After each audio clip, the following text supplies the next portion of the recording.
कपिल का घर पुराने कब्रिस्तान के पीछे था और उसके घर की छत से वह कब्रिस्तान अच्छे से दिखता था। वह रोज उस कब्रिस्तान को पार करके ही अपने काम पर जाता था।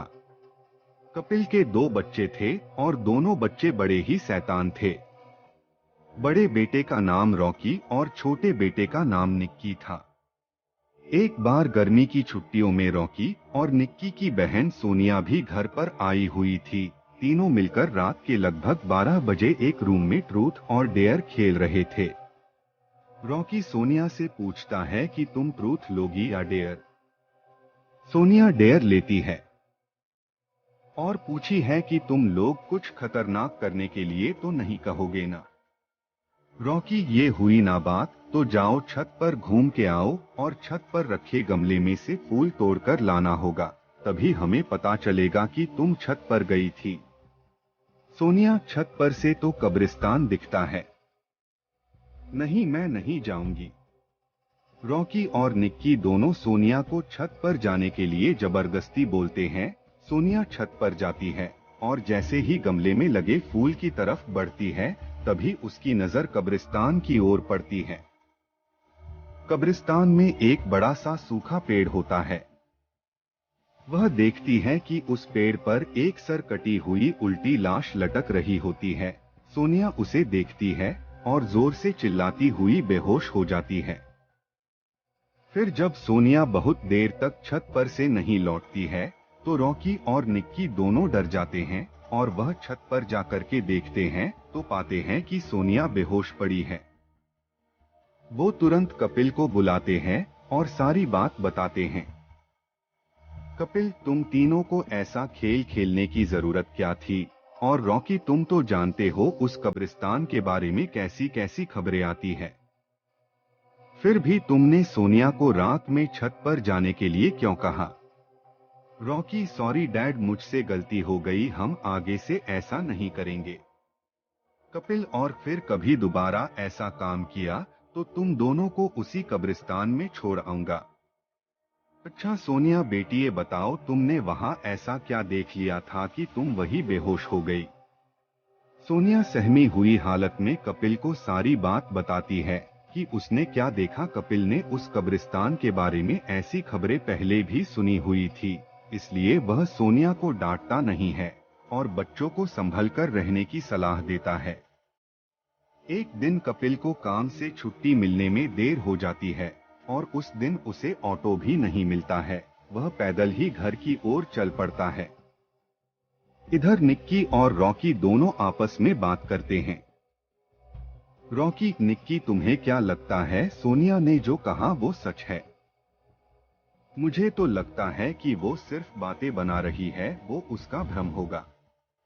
निक्की, अरे नहीं भाई, तुमने उसकी हालत देखी नहीं, एक दिन भी और यहाँ रुकने को तैयार नहीं हुई। मुझे लगता है कि उसने सच में कुछ देखा होगा। रॉकी, चलो हम कब्रिस्तान में जाकर खुद ही देख लेते हैं। निक्की, अरे भाई, तुम पागल तो नहीं हो गए हो? मुझे अपनी जान बहुत प्यारी है, मैं कहीं नहीं जाऊंगा और तुम भी मत जाओ।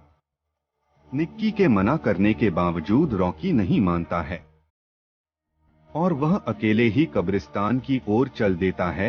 कब्रिस्तान का दरवाजा खोलता है और अंदर चला जाता है। वह उस पेड़ की ओर भी देखता है जिस पर सोनिया को सर कटी हुई उल्टी लाश दिखी थी। रॉकी खड़े होकर उस पेड़ की ओर देखता है, तभी एक अदृश्य हाथ उसके पैरों को पकड़ लेता है। रॉकी डर जाता है और जोरों से चिल्लाने लगता है, बचाओ, बचाओ, छोड़ दो मुझे, मुझसे गलती हो गई, मैं फिर कभी यहाँ दोबारा नहीं आऊंगा। दूसरे कोने पर एक कब्र होती है जो कि खुली हुई होती है, उसके ऊपर खून लगा हुआ होता है। वह अदृश्य हाथ रॉकी को खींच कर लाते हैं और उस कब्र में ढकेलने की कोशिश करने लगते हैं। रॉकी चिल्लाता है, छोड़ दो, मुझसे गलती हो गई, मैं फिर यहाँ कभी नहीं आऊंगा, मुझे मत मारो, मुझे जाने दो। कपिल काम से पैदल घर पहुंचने वाला ही होता है। जैसे ही वह कब्रिस्तान से गुजरता है, उसे रॉकी की आवाज सुनाई देती है। कपिल, ये क्या? ये तो रॉकी की आवाज लगती है। ये तो कब्रिस्तान से आ रही है, मुझे जाकर के देखना चाहिए।